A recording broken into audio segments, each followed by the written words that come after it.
Pints with Jack, Season 4, Episode 35. After Hours with Brooke Medina.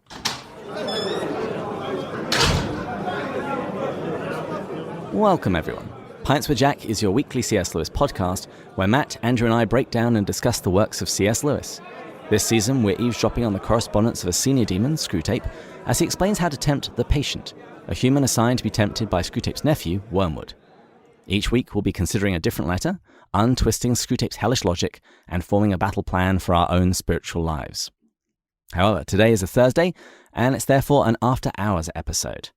And the origin of today's After Hours episode is a little bit unusual. You see, from time to time, I'll hop onto Twitter and just see what people are saying about C.S. Lewis. And I was on Twitter earlier this week, and I came across the following tweet. A 2021 goal I have is to be invited onto a podcast wherein the only expectation made of me is to gush about C.S. Lewis's essays that specifically touch on audience and science fiction. Oh, and explore how he employs landscape. And there's a lot of negativity on Twitter. It's actually quite a dumpster fire day in, day out. So it was just so refreshing to see such a laudable aspiration for 2021. And so I thought to myself, you know what? I can make this happen. And so with that, Brooke Medina, welcome to Pints with Jack. I am thrilled to be here. Thank you very much for having me. And I'm just so glad that Twitter has an effective search function so that you were able to catch that tweet. And I was able to immediately, with all joy, respond in the affirmative that I was going to be on this podcast. So thanks for having me. You're welcome. And it's great to finally talk to you. It became very clear to me just from glancing at your Twitter feed and from the first few messages that we exchanged that we would quickly become friends. For example, you spoke about publicly shaming people who misquote C.S. Lewis, which is near and dear to my heart.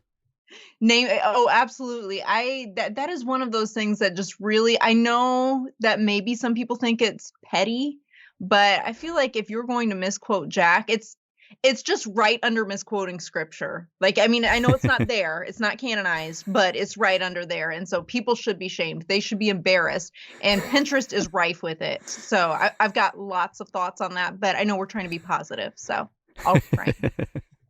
Yes. And we have a positive mission here at Pints with Jack. That's why our Instagram is filled with legitimate cited quotations from C.S. Lewis. We are going to drown out all of the incorrect ones that everyone seems so intent on sharing. You're doing God's work. Thank you. And in our message exchange, you helped me realize that if anyone ever started a podcast discussing the works of Lewis's brother, Warnie Lewis, which are excellent in their own right, that it should be named after his childhood nickname, Large Piggy Bottom. I think Large Piggy Bottom, and C.S. Lewis was referred to as Small Piggy Bottom by their nanny, is just the most adorable nickname. Like, it's hard to think and envision a person as being a bit of a crank. Or, you know, sometimes we have that concept of old writers, that they're cranky or whatever if they're so serious. But when you think of Lewis and his brother Warnie in terms of piggy bottoms, it just makes everything a little happier. I agree. Now, I'm a creature of habit, so we're not going to be dispensing with our usual episode elements. So we have to begin with the quote of the week. And since we're going to be discussing books and books that we both love, I chose an excerpt from a letter that C.S. Lewis wrote to his childhood friend, Arthur Greeves. Lewis wrote, "I can't imagine a man really enjoying a book and reading it only once." And the next thing is our drink of the week. And you made the suggestion on this one, Ardbeg. Is that because it's your favorite kind of scotch? So I am still developing my scotch library. I have discovered that I like a number of them. I like Talisker. I enjoy Ardbeg, though, in particular, but Glenfiddich and things like that. So I'm still learning. I will admit that. However, I mean, if you're going to start with Ardbeg, you're essentially going big or going home. And Ardbeg is a very yummy scotch. It's pretty strong, very peaty. And anyways, it just feels, because it was my first scotch, it feels comforting and it feels like an anchor in terms of drinks. I know what you mean. I have very strong memories associated with particular kinds of scotches. But all of those scotches that you named, that's quite impressive, because those are typically of the more aggressive, boggy kind of scotches. And when I first tried to introduce my wife to scotches, I went for the far sweeter, softer end. And she wasn't having any of it. So I gave up trying, and I just carried on drinking, my Lafroigs and my Lagavulins. And then just yes. And then just every now and again, she would just sort of peer over at what I was drinking and saying, "Can I have a sip of that?" And so it turns out that my wife is exactly the same. Give her the peaty, strong, smoky scotches, and she's super happy. Yes, well, you know what? That just means we don't want imitations. We want the real deal, a full immersion in proper Scotch baptism. Well, I also poured myself an Ardbeg, and I looked up some tasting notes from Michael Jackson's Complete Guide to Single Malt Scotch. This isn't the Michael Jackson that everyone is currently thinking of. It said colour, pale gold, nose, sweet with soft peat, carbonic soap. This is one of the things I love about Scotch tasting notes. They don't hide when it's like, yeah, this sort of tastes like cleaner. So carbonic soap and smoked fish. The body is medium firm, and the palate, burning peats and dried fruit, followed by malt and a touch of licorice. With a long and smoky finish, fine balance of cereal sweetness, iodine, and dry peat. Would you say that's about right? I think that's accurate. I'd say that hits all the notes. And since we've got a drink going, we should probably have a toast. Now, normally we toast a gold level Patreon supporter, but I thought today we might toast the entirety of Twitter for helping make this episode happen. So Twitter, thank you for not being a complete dumpster fire. Cheers. Cheers. So can you just kick things off by telling us a little bit about yourself and how you first came across Lewis? Sure. So I think I would like to begin by telling about myself, not by what I do as my day job, but just who I am as a reader. And then we can go from there. But, ever since I was in first grade, I've been an avid reader. I remember just many rainy days. I lived in Germany at the time. My dad was in the military, so we were stationed there. And I would just curl myself up in a big chair, and I would read Boxcar Children. Like, I just loved Boxcar Children. I loved mysteries. And then I advanced onto Sherlock Holmes mysteries and went that route. And so one of my first memories, though, of Halloween when we lived in Germany was actually that I was eventually turned on to Little House on the Prairie, which is obviously a departure from mysteries, but I wanted to be Laura Ingalls Wilder for Halloween. And so while other kids were dressed up like witches or Rainbow Bright, because I'm a child of the 80s and early 90s, I was Laura Ingalls Wilder. And so I've always had that nerdy strain, and I really have no desire to cover it up. And so I fully embrace it. But, I didn't become familiar with Lewis's work until my senior year in college. And, there was an opportunity for me to take a seminar on him. And so that was when I really did a deep dive into his works. Up until then, I was familiar with the Chronicles of Narnia. I had heard about some of Mere Christianity and things like that, but I hadn't really wrestled with his works myself. And so I remember one night as I was reading Surprised by Joy, his autobiography, and he referred to George MacDonald, who was a 19th century author, and he referred to MacDonald as having baptized his imagination in the book Phantastes, which I'm currently reading through right now. Me too. My wife and I started it 2 days ago. Oh, I started it like 2 weeks ago, and I'm slow. I'm a slow reader. That's another thing about me. I am not a fast reader, and I'm a slow runner and a slow reader. But you know what? I stick with it. So, anyways, Phantastes is great. I'd love to discuss that further with you. But what MacDonald did for Lewis is what Lewis did for me, and he really not only just my imagination, baptizing that for lack of a better term, but just really helping me think through some of the deeper questions I had about the Christian faith. Wonderful. And so from there, I'm assuming you started reading some of Lewis's books. Which have been your favorite? Oh, wow. So I didn't, one thing, a lot of people come to Lewis through the wardrobe, Chronicles of Narnia. I came to him through the wormhole, is what I say, which is his space trilogy. In particular, that Hideous Strength, which is the third installment of his space trilogy. The first two I thought were okay. But the third really, really struck a note with me.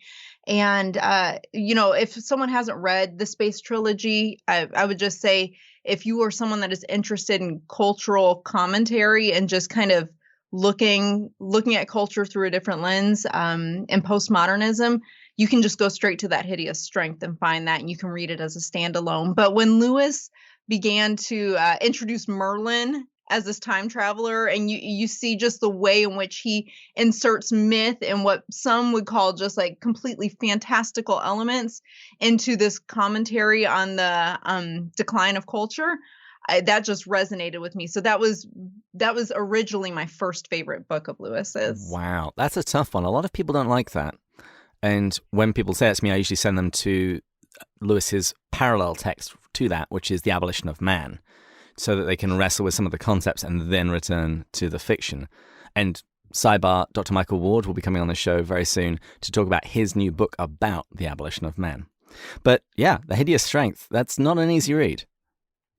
No, it's not. And so I can understand why my son, who is starting to engage with Lewis a little bit more, he was originally turned off by that one. So then I said, okay, we'll back up and go to the Out of the Silent Planet. And oh, so you sent him straight there. I did. But he also read Screw Tape Letters. I wasn't that mean. I made sure that he had some lighter reading. But yeah, so That Hideous Strength, though, I thought it was fascinating, and it's been a couple of years since I've read it again, but toward the end, which, I don't know, what's the rule on spoilers on the show? Are we allowed to? Maybe not spell out everything, but you can certainly talk about some of the themes and things that have happened. We actually had somebody write to us recently and said, you keep spoiling the ending of Till We Have Faces because you're referencing it this season. It's like, go back and do that previous season. That's just how that rule works. But if we're talking about books that we haven't done on this show, I think keep it somewhat veiled as to exactly what goes on. But you can definitely talk about some of the themes and some of the imagery that's there. Okay, good to know.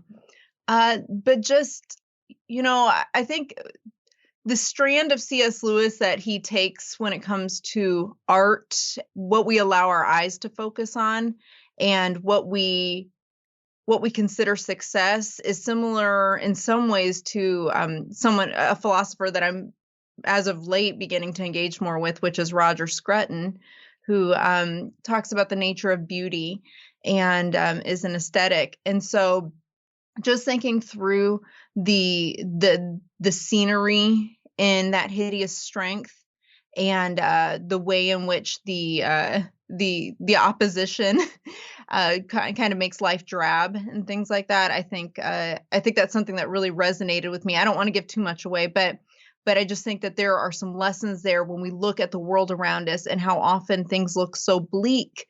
And even when you walk through a modern art museum, and there's something missing in a lot of it, in my opinion. And I'm maybe someone who is a modern art fan is listening to this and feels viscerally offended by that. And I'm sorry. Don't care. No, I'm of exactly the same position. So I was a very arty kid up until about the age of 10, 11, 12 when I discovered computers. And then basically my soul died and I just was programming ever since. But when I had the opportunity to come to the States, I began in Washington, D.C., working for a company there. And I was right on the National Mall. So I would go to the art galleries there very regularly. And they have the best stuff in the world. And they have an East and West wing, one containing art from antiquity, another, let's just say it's a little bit more modern. And I really tried to get into it and understand it, but I'm sorry. No, I just thought it was stupid. Well, okay, I don't feel so bad then. You made that very clear for the audience, and I just can say a hearty amen. I second that. I am not a fan of modern art. I will say, if any listeners, if you love modern art and you think I'm wrong, I will happily talk to you. You can show me why I'm wrong. But all I'm saying is for 3 months, that's how long I was there, I really tried. But it just seems so random. I appreciate art that is aspirational, that it calls us higher. Same with architecture. And so that's something that, like I said, I've been embarking on a journey with Sir Roger Scruton on just the nature of beauty.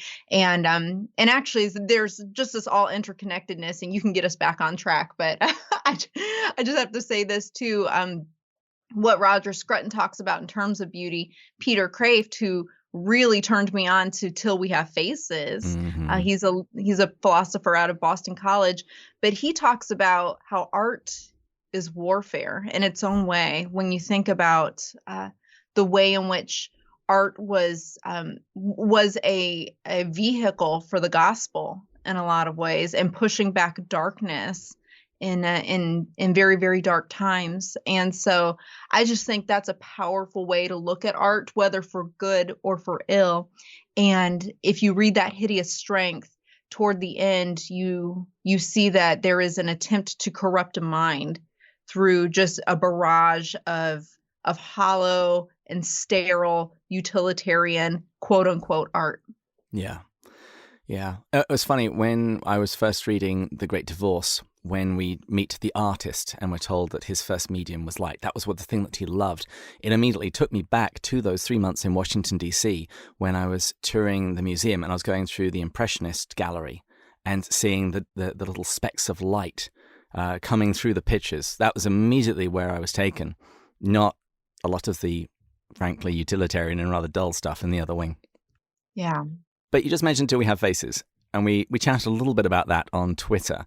What was your journey with that book? Because like Hideous Strength, it's definitely a book which separates out Lewis fans. It does. It does. I have had a couple of very good faith disagreements with some friends on this that are also Lewis fans.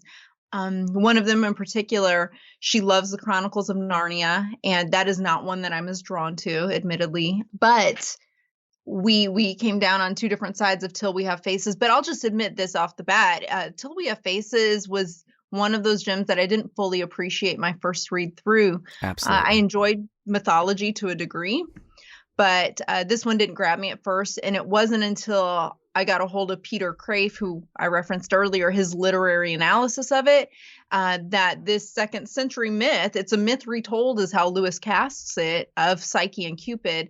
And I know your audience is familiar with the story because you all covered it, I believe, last season. Spoiler warning ahead. Yes, but those of us that might need a refresher, the story centers on an ugly princess named Orual in the land of Glome, and she lives in this. Glome is a third-rate fictitious land, and it's on the brink of a mass unrest. And Orual's father, the king, is convinced by a misguided priest that the land will find prosperity again if only he sacrifices his youngest daughter, which is a beautiful and compassionate young woman that we refer to as Psyche throughout there. And Psyche is sacrificed, and Orual is bitterly angry at Ungit, the god of the land. So there's just a brief little background on it, but two themes that in the book that really had an impact on me. And I started rereading Till We Have Faces a few months ago, and I'm one of those people, maybe you are too, David, where you just read a few books at a time. You don't just isolate it to one. And I kind of go back and forth and graze. I get less done, but I still do it. Yeah, same here. Same here. If I want to read a book from start to finish, I'm doing an audiobook. But if I want to graze and I want to annotate, which I annotate just about in all of my books, I do not believe books should just look new. They definitely need to look well loved. Exactly. I also think of it as like paying it forward. So at some point, my books are going to end up in somebody else's library. Either I'm going to give them away, I'm going to take them to a secondhand charity shop, or eventually I'm going to die and someone else is going to take my books. And I love the idea of somebody reading, say, one of Lewis's works and seeing my thoughts on it in the margins. Yes, so do I. I feel like I want to leave that to my children, and hopefully one of them appreciates it. At least I have 4, so odds are. Or they're flicking through it and it's like, oh, Mum's ruined another book. Mom's such a messy annotator too. But two of the themes in that book, Till We Have Faces, is one that most markedly just made me wrestle with some things in my own life, was the disparate fruits of healthy and unhealthy loves. St. Augustine talks about disordered loves and the importance of ordering our loves. And I think that in this story, we see how Orual is dealing with loving the wrong things in a way that actually chokes the life out of them. Mm. and how we can do that too when we make secondary things our primary thing. And it provided many channels on and throughout many different chapters for me to reflect on that and just consider ways in which my love. I think it was in the Screw Tape Letters or the Great Divorce, where it talks about a mother and her misguided love for her son. That was the Great Divorce. And I mean, honestly, the theme of motherly love gone wrong appears throughout Lewis's books, most probably because of Minto, the older lady that he was living with. But yeah, I think the one that you're thinking of is from the Great Divorce. Yes. Okay, thank you. And yeah, I mean, you're right. There is a theme throughout a number of his books on this, and just even thinking through the fact that he lost his mother at a young age and perhaps was really craving that sort of motherly love, which led to that relationship that you mentioned, and that it was a difficult relationship for Lewis. He also talks about it in the companion book to Till We Have Faces, which is The Four Loves, where Lewis goes through and enumerates the different kinds of loves, how each of them can go wrong, and how they each need to be ordered and infused with divine love in order to prevent them from going wrong. Yeah. There are so many lessons there, and I think Oruel's story and her unhealthy love for Psyche just highlights how we in our own lives need to grapple with love, and think of love in different terms. Like Lewis talks about the 4 different loves, which comes from scripture: agape, phileo, eros, and which one am I missing here? Agape. Okay, agape. Yeah. Mm-hmm. Or you say it very Oh, British. I'm utterly confused. I've heard too many people pronounce it too many different ways. I just wing it each time. Yes, but how could I forget that one though? That's the God kind of love. Mm-hmm. And so anyways, I just think that's a beautiful theme in that story. But also a second one is that holy places are dark places. And I think this is a more nuanced, heavy concept that's in this story, the god Unget. And Peter Kraft postures that Unget is a representation of God, and that we are all Oruel, and we can't fully understand and wrestle with the complexities of Unget and what Oruel initially perceives as injustices by the gods, namely Unget and her son, are really just a failure to understand, the compassion and the kindness of God, and just, oftentimes we misunderstand the sufferings that we go through in life. And Lewis addresses this in The Problem of Pain, as well as A Grief Observed, but we interpret those as God's discipline or an injustice from him, whereas really it's his path to liberation in some ways. There's a quote in his autobiography, which I just love. I keep going back to it, and it actually harkens back to something he wrote in The Problem of Pain in chapter 3. But in his autobiography, he says, "The hardness of God is kinder than the softness of men, and his compulsion is our liberation." And I'm sure you, like me, David, and everybody listening, there are seasons of life where we go through immense suffering, and we don't quite understand what it is and why it is. But I just think about even what we perceive as God's hardness continues to be a signpost that leads us onto that path of sanctification. Absolutely. And I recently reread the Confessions of St. Augustine, and he has several parallel passages which I'm sure Lewis had in mind when he was writing that sort of thing. When Augustine speaks about the way God was trying to break into his life, and that Augustine was looking everywhere else for what he was searching for, but it was ultimately God. And then it was when he found God, that's where he found peace. Now, since your friend isn't here to defend him or herself, let's talk about why they're wrong. So, why didn't they like Till We Have Faces? Her primary argument was, I just couldn't get into it. Oh, I completely agree. My remedy is read it again. Because earlier when you said that you read things slowly, Till We Have Faces is one of those books I think you have to. The first time Matt read it, he blazed through it and he went, "What was that?" But I read it along through with the season. So as we were recording an episode each week, I was just getting another chapter at a time, and I really had time to ruminate on it. And that prevents what Andrew calls the Till We Have Faces whiplash. When you get to the end, it's like, wait, what was that? What just happened? So if her primary issue is the fact that she feel like she didn't get it, yeah, it's definitely a hard book. Didn't get drawn into it, yeah, it's difficult. But I would just say you just got to go back and read it again, because I think everybody, when they read that book, even if they didn't like it, they still know that there was stuff going on in it that they can't quite get their arms around. That they think there's something possibly quite clever going on, but they're not quite sure what it is.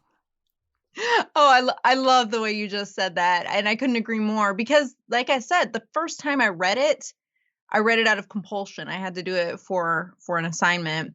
And I remember I was basically on the other end of this argument the first go around, and I had a classmate who said, no, Till We Have Faces is absolutely my favorite work by Lewis. And I was on the other side of Team Hideous Strength. And, so we're going at it and sparring.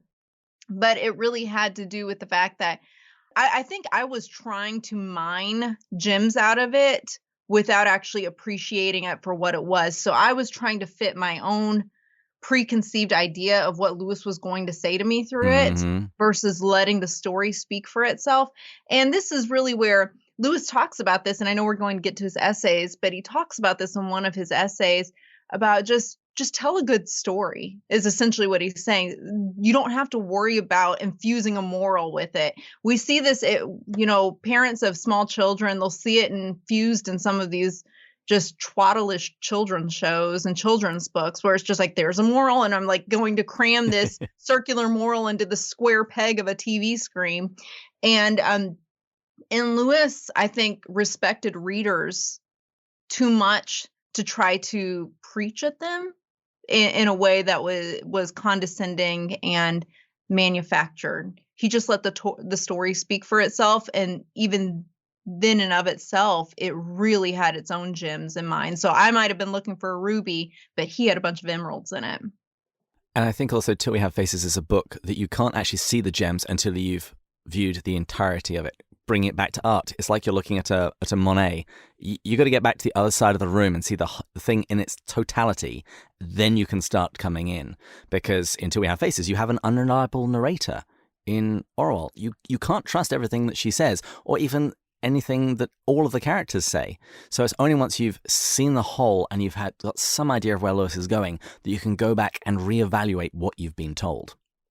Oh, yeah. So I'm very glad you said that, because thinking even about the fox, who is Orwell's sensei, for lack of a better term, he had some really, really good lines in there that were very pithy. And I thought these are great little gems of wisdom. And then there were other nuggets where I'm like, oh, my goodness, this is heresy. So it's just, but if you're always looking for it as, okay, Fox must be, this sort of priestly figure to Orwell, then you're going to be disappointed when you realize that he steers her wrong in some ways with some of his bits of advice. And so it's important, I think, as readers, for us just to allow the story to speak for itself, and then we can do some thoughtful analysis of it later. Well, I think that little section there will have made Andrew very happy, since this is his favorite book. We've spoken about Surprised by Joy a couple of times. That was actually the first Lewis book I read as an adult.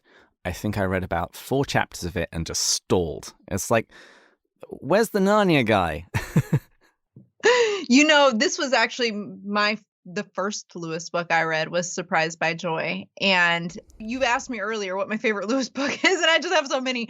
But this one I really just resonated with in a lot of ways. He refers to himself as a reluctant convert, and I felt that very deeply, just even in my young teens, wrestling with the Christian faith. I grew up as a Christian, or in a Christian home, and but I've always been someone who is like to wrestle with ideas and thinking through, okay, well, how do I know this is true, and trying to figure out why certain elements of Christianity just really insulted my sensibilities in some ways, or the Christianity that I thought I knew.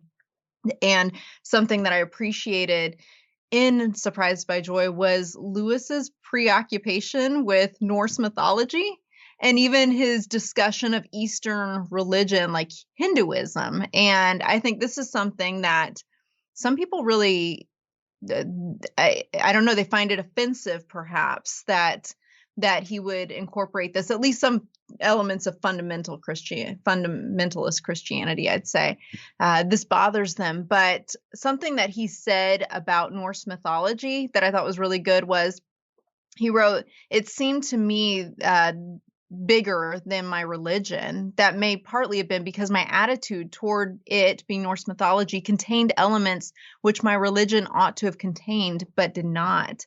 And so that really got me on the road to thinking just about ways in which I have tried to compartmentalize or put Christianity in this little box. And there's this mystical element to it, or mythical element to it, that Lewis really appreciates, and he invites us to celebrate that aspect of Christianity, whereas, many, I would say, during his time and even our time, are just hindered and encumbered by such an idea that myth could become fact.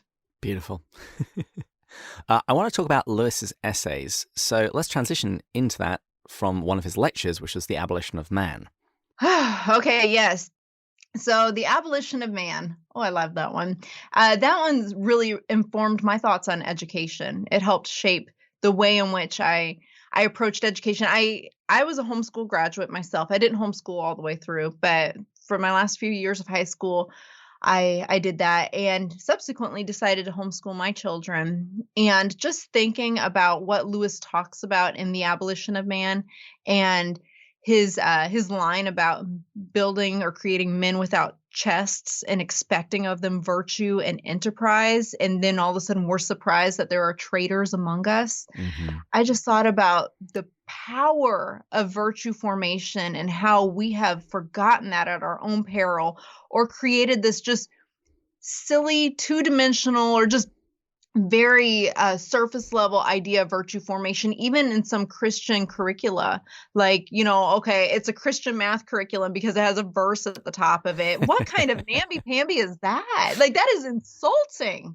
And so I just, where Lewis offers us an opportunity and a taste at the real and something deeper. And I looked at the education landscape as I was combing through curricula for my children each school year and trying to decide which books we would tackle, and just thought about, does this book help form them as a person, form their soul? Because that's really what education is. It's an unfolding of the soul. It's being able to teach children and teach adults how to form their loves and order them properly.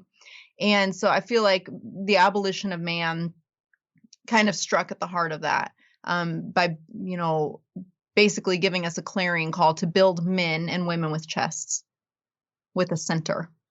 And that's a very short book. But once again, I come back to, you got to keep rereading Lewis, particularly works like that. Each time I've read that book, the vision has got a little clearer. Actually, the very first time I read it, I was utterly confused. I didn't know what he was talking about. And when he was talking about the Tao or the Tao, I had no idea until I got to the end of the book and then saw the appendix. And then I suddenly understood what he was talking about. And then immediately turned back to the front cover and started all over again, now that I understood what he was talking about. Context is so important, isn't it? Yeah. It's the warning I give everybody when they read that book. It's like, have a finger in the appendix as you're going. But let's talk about some of his essays. And I will admit, this is probably my weakest part of Lewis's corpus. I have suggested that perhaps we take a season out and just work through something like God in the Dock, tackling an essay each week. But we'll see if that happens. But let's talk about some of your favorite essays. Well, first off, if you're going to go through God in the Dock, please have me on again so we can discuss, or at least just let me talk, and you don't even have to record me if no one likes hearing me. But I love that compilation of essays, certainly. But the first anthology, if you will, of essays that he wrote that I read of his, was on stories and other essays on literature. And so One of my favorite is on writing stories for children. And so my day job is I'm in communications, namely in communications for public policy organization. And so I work at a think tank. We have researchers that produce these very dense, heady bits of research, not bits of research, but bodies of research. And so part of my job as communications is to be able to translate that into a way that is accessible for the broader audiences that we're targeting, Some might call that transposition, maybe? perhaps. and and so something that I really appreciate about Lewis though is just how he doesn't talk down to audiences. So even though he might be distilling something or having a particular audience in mind, it's not because he's looking down on them as if, he is some superior that has to teach them. Even so in his essay on on writing stories for children, he just talks about how it's crucial. The respect for audience is crucial in understanding the way in which you should approach your writing. And so he consistently he goes on the journey with the reader. And even if that reader is a younger one, he mentioned something about hating prunes, and he tells a story about this. I actually shared a graphic of that exact quotation just the other day because I offered my wife a prune and she pulled a face, and I just thought, okay, I know what Lewis quotation I'm going to be posting today. I love it. Yeah, but I mean, so he breaks down these barriers of age for audiences, I think, without even trying to, just because his advice on writing stories for children is, I write a story that I would want to read. And so I think that's just phenomenal advice, even, and it's something I carry into my day job is, I write copy, or I will communicate a policy idea in a way that I would want to hear it. And so I think that's part of the magic that he's able to sort of conjure is because of when he was writing stories for children, he was really writing them for himself. And yeah. We've had Dr. Stephen Beebe on this show discussing his book, C.S. Lewis and the Craft of Communication, and he has an acronym, High T, and the A of High T is that Lewis was audience-centered. Audience-centered. I like that. Oh, I'm going to have to take a look at that book. I'll send you a link later. Thank you. Okay, so that was on writing stories for children. What other essays have jumped out at you? Okay, so this is a theological heavyweight for sure. And this one, though, I brought up with a group of friends of mine as we were thinking through some challenges that our church and our denomination were facing. But it's the essay called Priestesses in the Church? ? And so this is an exploration of complementarianism and egalitarianism, which for your audience who maybe isn't familiar with that, it's a long time debate in the church, in certain denominations at least, about whether or not women should be ordained pastors, and so or priests, as Lewis would say. And I just thought this one was interesting because I appreciated how Lewis, he formed the argument very respectfully and even said, he didn't have any ill intent towards those that were more egalitarian. Lewis certainly came down on the complementarian side, which would say that women and men are equal in the eyes of God, but they have complementary rather than equal roles in certain elements of let's say the family or the church in certain roles.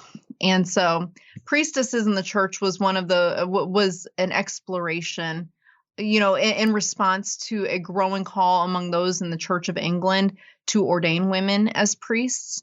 And so one of the arguments that Lewis makes on this is that he says that Christians think that God himself has taught us how to speak of him. To say that it does not matter is to say that all of the masculine imagery is not inspired. It is merely human in origin, or else that though inspired, it is quite arbitrary and unessential. So Lewis, basically, his argument goes back down to how does God refer to himself? And he refers to himself in the masculine. And so he kind of uses that as a springboard for his argument. that the role of priest is inherently a masculine one. So wherever you fall on that spectrum, I just still appreciate the way in which he formed that argument. Yeah, I particularly enjoyed that one as well. I think he originally tried to get Dorothy Sayers to write an essay in response to that movement, and she just said no. So he went and did it. Oh yes, that's Dorothy Sayers is another one. I just think it's so neat that he had such gems of contemporaries, Sayers and Tolkien, and Sayers is definitely another one who, as I was kind of trying to form my own thought and pedagogy toward education, her approach to classical education is something I very much appreciate. I also find it very inspiring, the fact that Lewis had, as you say, so many great friends, so many great contemporaries. It makes me think of, say, the Cappadocian Fathers, where when you start looking at the great theologians of Basil, Gregory of Nazianzen, and Gregory of Nyssa, you just look through their family tree and all you find are saints, great scholars and mystics. And so it's encouraging that can still happen, even if it's around a pint at a pub. Yeah, indeed. One of my goals is to go and visit the Eagle and the Child and just do sort of a tour of Ireland and Oxford, where Lewis taught, and just kind of walk in his footsteps. Well, I read in the news just yesterday that the Lamb and Flag, which was the pub that they went to basically after they were kicked out of the Eagle and Child, that's actually shutting down. COVID has killed their business. So I think it was 400 years old, something crazy like that. So don't postpone the trip too long. I want the pub. I don't care what I need to do to gather capital to purchase it. Oh, that's so sad. Mm-hmm. It's kind of like when we saw that Chesterton's house was being sold. She's my girlfriend at the time, sent me a link and said, "Babe?" ? I think it's time we make an investment into history. Oh, how sad. Very. Now, the next one you got is Myth Became Fact. Yes. So this one is, I don't know, it's a little harder to explain. Some of Lewis's best works are, and I know I referenced Myth Becoming Fact earlier in the program and kind of meant it in a different way than what Lewis means in this essay. But, in this essay, it's from God in the Dock, or you can find it in there. Lewis challenges the claim that modern man has advanced past Christianity. And so he contrasts experiences that we can actually feel with the analysis we might conduct afterwards. So it's likening it to, I am tasting this Ardbeg, versus, the description that we gave of it immediately after. And so, it's one thing for me to taste it. It's another thing for the audience to hear that description. But when I'm in the middle of tasting it, I'm not necessarily thinking about these other elements of it and analyzing it to death. I'm just appreciating it for what it is. It's the difference between analytical and experiential knowledge. To quote an essay that I have read, which is Meditation in a Tool Shed, where Lewis talks about the difference between looking at a beam of light coming into a shed and being able to see the little dust particles lit up in the inside of the shed, versus going and standing in that beam and looking back through it, seeing the sky, the trees, and the sun.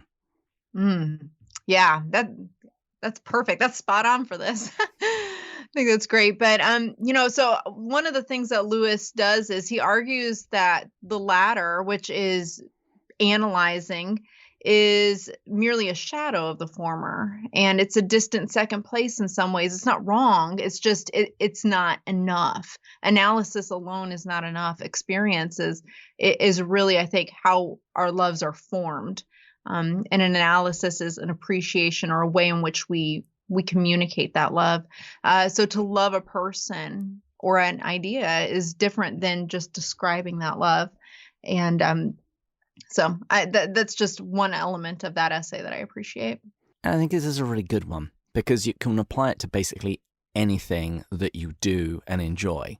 Just to realize that there are those two different modes, that you can appreciate something just by being in the moment, and you can appreciate it in a different way by reflecting on it afterwards. And it's not to say that one is better than the other, but when you bring those two views together, it's kind of like the vision that we get from having two eyes. It builds a 3D image of something greater than what we'd had if we just walk around with one eye closed all the time. Yes, yes, definitely. Well, and one of the quotes from this essay is that the more lucidly we think, the more we are cut off. The more deeply we enter into reality, the less we can think. You cannot study pleasure in the moment of the nuptial embrace, nor repentance while repenting. And so I just think that too often we conflate the two, repentance and repenting as if they're the same thing. But there are some distinctions. There is the act itself, and then there's the thought of the act. And I don't know, Lewis is just so deft at kind of with surgical precision being able to kind of explore these ideas and concepts that so often we just feel are so intangible. They're nebulous in a lot of ways, but he's able to articulate it with words. And this, I'm going to quote Peter Kraft again.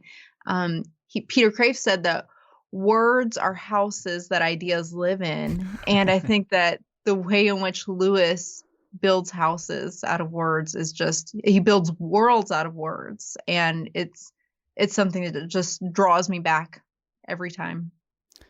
And it's funny, as you said that line about words and ideas, houses that they're built in, it actually made me think of the chapter of Fantastes that we read the other night, where I spoke about the fairies and the flowers and the relationship between the two.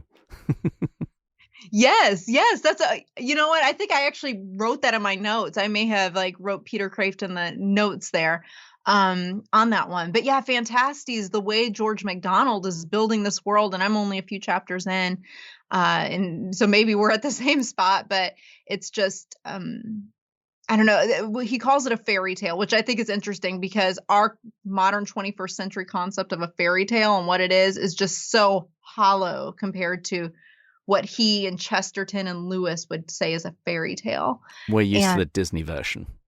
Yeah, we're used to the Disney version, which, I mean, believe me, I love a good Disney sing-along. Do not get me wrong.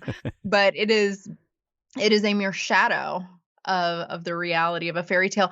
And I think that the worlds that Lewis and MacDonald and Tolkien have built with their words is just, it kind of gives you that sense of myth that he's talking about in this essay.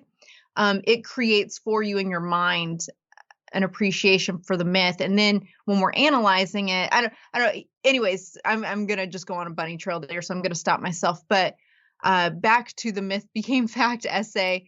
One other thing that I really appreciated from this is that the world around us is what we would call, or what Lewis would refer to in The Last Battle, I believe that book, is a shadowland.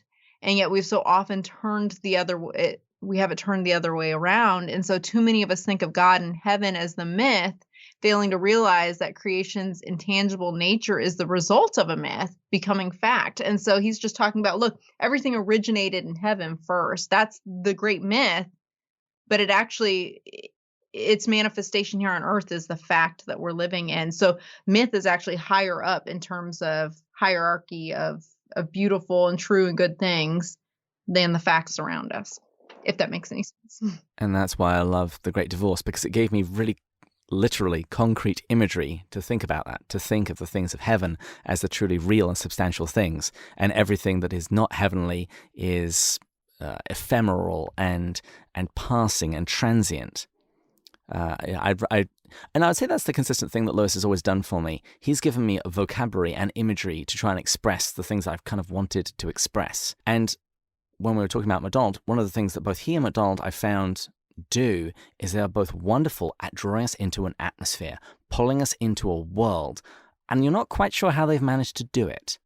Sometimes it's through very few words, but they've chosen just the right words to evoke within inside me. That's the E of high tea, as Stephen Beebe would say, that he's a very evocative writer, that he manages to get a message out of me rather than trying to put one into me. Oh, that's good. That's really good. I mean, but that goes back to, okay, evoking, respecting the audience, realizing that they actually already have that soul in which he can connect with. And it's not that he has to implant, it's not that they're a blank slate that he has to implant thoughts into. It's a matter of actually drawing them drawing them out of sort of these layers and layers of the heaviness of life that we so often experience. And that's the beauty of losing oneself, in a way, for lack of a better term, in a book. But even Lewis talks about that, and I don't know where that quote is, but it's in one of his essays where he talks about how sometimes, people try to lose themselves in stories, but really it should be the other way around, where we find ourselves in it. I'm not quoting it directly, but we shouldn't try to necessarily escape from the real world. Rather, we should look at stories and myths and science fiction as a way in which to grapple with our reality, but look at it through a different lens.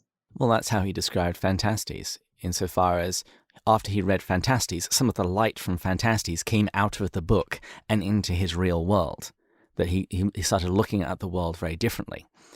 My wife, she runs Pints with Chesterton, and that's one of the things that Chesterton has really done for me. When I read Orthodoxy, and he spoke about the ethics of Elfland, and he was describing a world which is incredible and mythic and bizarre and like a big game. She's actually working through Man Alive at the moment, and it has a character called Innocent Smith who treats life like that. He is besotted at the wonder of the world. And that is incredibly refreshing when you place it against the message of modernity, when the world is reduced just to atoms and molecules. Love, it's an emotion, but it's really just chemical reactions and biological training, and it's nothing more than that. To quote Puddleglum, I would prefer to live in the former world rather than the latter. Even if it's not true, because quite frankly, your vision of the world is just so drab and depressing. Oh, well, even what you just said a few moments ago about being besotted by the wonder of the world. One of I've referred to a couple of goals now on this podcast. So, as if anyone follows the Enneagram, I'm an Enneagram type 3. If you can't tell already, I'm just very much goal oriented. And one of my goals for the past 3 years, I've looked for a word to sort of characterize and guide the books I read, the things I do, the activities that I engage in. And for the past 3 years, the word has been the same. It's been wonder. And once again, Peter Crave talks about this. He refers to it as the economy of wonder. And he says that that's comprised of truth, of beauty, and of goodness. And so I just think about the ways in which, so many of us have struggled throughout this season of life, as life as we've known it has been turned upside down. And so I've decided to embark on an intentional journey to cultivate wonder in my own life and to appreciate the true, the good, and the beautiful that is around me. And so sometimes that just means I go to the North Carolina Museum of Art down the road from me and just spend some time just absorbing some of the beauty by the Dutch painters. I really like them. I like Georgia O'Keeffe as well, and some others. But like the Rodin statues or the little replicas of them, those have been pretty insightful, especially his series on Dante's Inferno. That's a little bit sobering, but... Your words there reminded me of a quotation by Elizabeth Barrett Browning, where she said, "The earth's crammed with heaven, and every common bush afire with God, but only he who sees takes off his shoes." Wow. Please send me that quote later. That's beautiful. I will. And Brooke, thank you for coming on the show. And I really hope the rest of your 2021 dreams are fulfilled as quickly. Thank you so much for having me. If folks would like to contact you, what's the best way for them to do that if they disagree with your analysis of modern art or Till We Have Faces? Well, I always welcome respectful dissent via Twitter. You can always find me on there at Brooke, BROOKE _Medina, MEDINA _. You can also just shoot me an email at bmedina, BMEDINA, at Locke, as in John Locke, LOCKEHQ.org. Wonderful. And listeners, please follow us on social media. If today's episode has taught us anything, you never know what might happen. On next week's episode, we have another After Hours when Matt is going to be interviewing Dr. Chris R. Armstrong, who is going to be making the case to evangelical Christians that they shouldn't just dismiss and ignore the medieval church. And Using Lewis as their guide, they re-examine the spirituality and the practices of that era of church life. And to close, I'd like to thank all of our top-tier supporters on Patreon: Stephen, Matt, Jeff, Chris, John, James, Kate, and Rowdy. And please join us next time when we'll be going further up and further in. Cheers. Cheers.